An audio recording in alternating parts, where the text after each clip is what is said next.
नमस्कार, असम आदित्य से मैं काजल आप सभी का स्वागत करती हूं। आइए देखते हैं आज की पहली खबर। आज यानी 4 मार्च से आईसीसी महिला क्रिकेट विश्व कप 2022 का आगाज हो रहा है। इसी कड़ी में इस खेल का स्वागत करने के लिए गूगल ने एक खास डूडल बनाया है।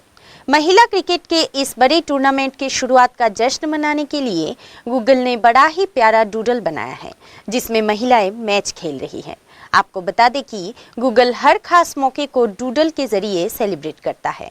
गूगल ने आज आईसीसी महिला क्रिकेट विश्व कप 2022 की शुरुआत के मौके पर डूडल लगाया है। महिला क्रिकेट विश्व कप का 12वां संस्करण आज 4 मार्च को सुबह 6:30 बजे से न्यूजीलैंड के बे ओवल स्टेडियम में शुरू हुआ है। मेजबान टीम टूर्नामेंट का पहला मैच वेस्ट इंडीज के खिलाफ खेल रही है। भारत का पहला मैच 6 मार्च को पाकिस्तान के खिलाफ है।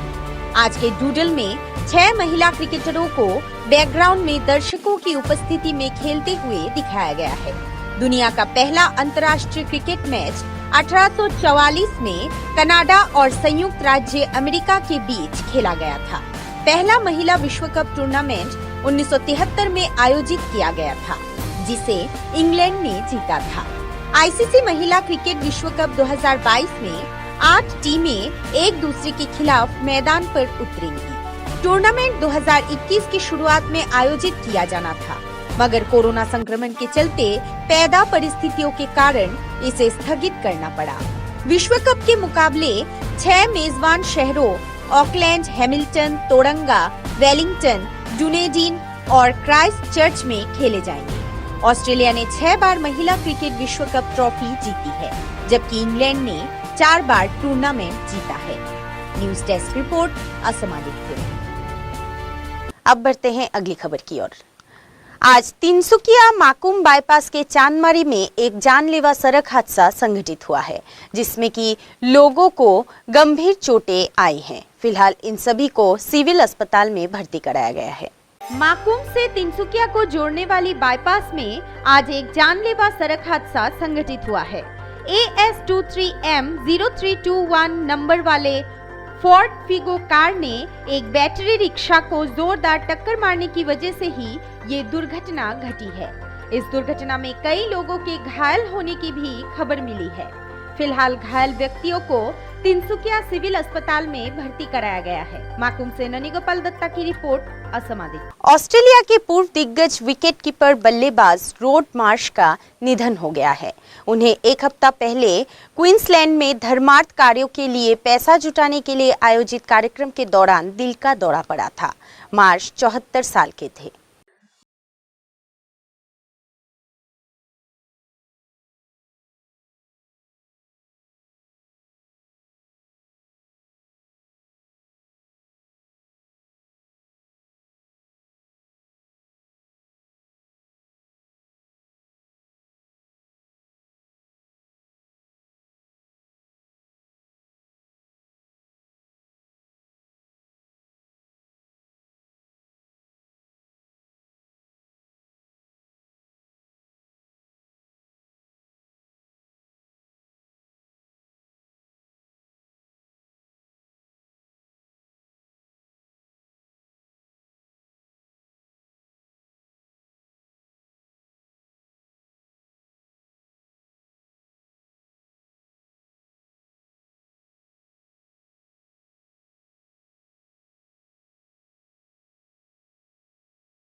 किया है। वे 2016 में ऑस्ट्रेलिया के पुरुष चयन समिति के अध्यक्ष भी रहे थे।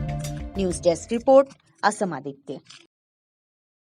भारत के अलग अलग राज्यों से आए दिन बड़े हादसों की खबरें बढ़ती ही जा रही है। इन हादसों में ट्रेनों के टकराने की भी खबरें कई बार सामने आई हैं।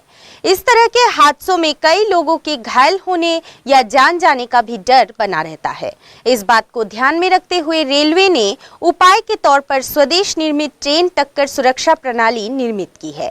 इस प्रणाली को कवच नाम दिया गया है। इसका परीक्षण आज यानी कि शुक्रवार को सिकंदराबाद में किया गया। स्वदेश निर्मित ट्रेन टक्कर सुरक्षा प्रणाली कवच का परीक्षण 4 मार्च यानी कि आज सिकंदराबाद में किया जाएगा, जिसमें 2 ट्रेन पूरी गति के साथ विपरीत दिशा से एक दूसरे की तरफ बढ़ेंगी। रेलवे के अधिकारियों ने ये जानकारी देते हुए बताया कि एक ट्रेन में रेल मंत्री सवार होंगे तो दूसरी ट्रेन में रेलवे बोर्ड के चेयरमैन मौजूद रहेंगे, लेकिन कवच के कारण ये दोनों ट्रेन टकराएंगी नहीं। कवच को रेलवे द्वारा दुनिया की सबसे सस्ती स्वचालित ट्रेन टक्कर सुरक्षा प्रणाली के रूप में प्रचारित किया जा रहा है। शून्य दुर्घटना के लक्ष्य को प्राप्त करने में रेलवे की मदद के लिए स्वदेशी रूप से विकसित स्वचालित ट्रेन सुरक्षा ATP प्रणाली का निर्माण किया गया।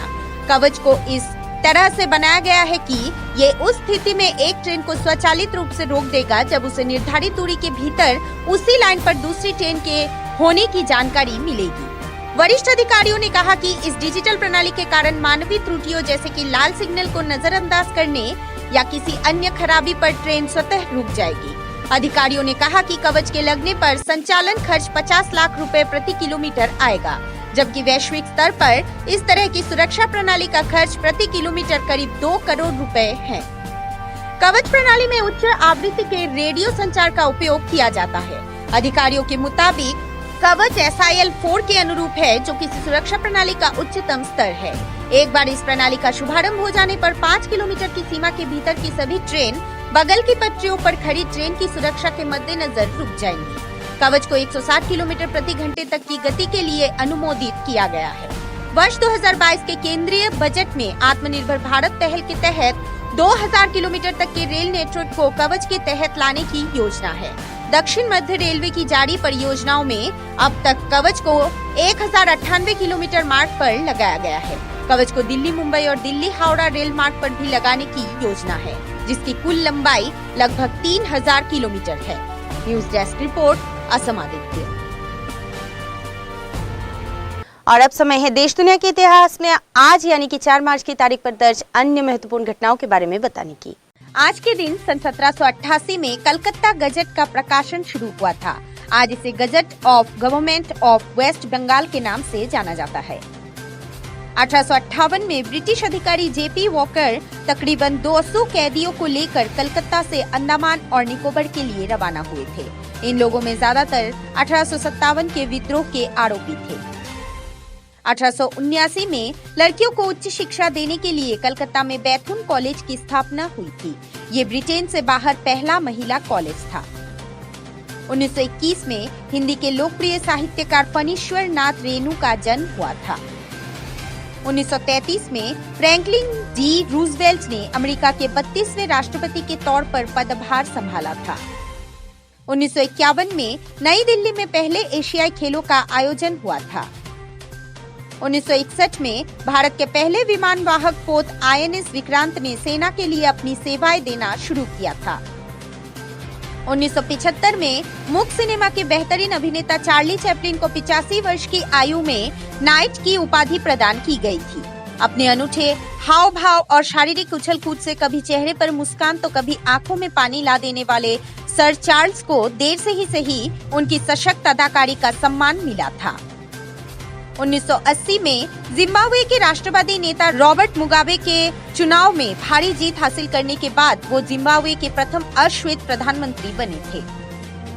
और आज ही के दिन सन 2009 में राजस्थान के पोखरण से ब्रह्मोस प्रक्षेपास्त्र के नए संस्करण का परीक्षण किया गया था। आज के लिए बस इतना ही। देखते रहिए असम आदित्य। नमस्कार।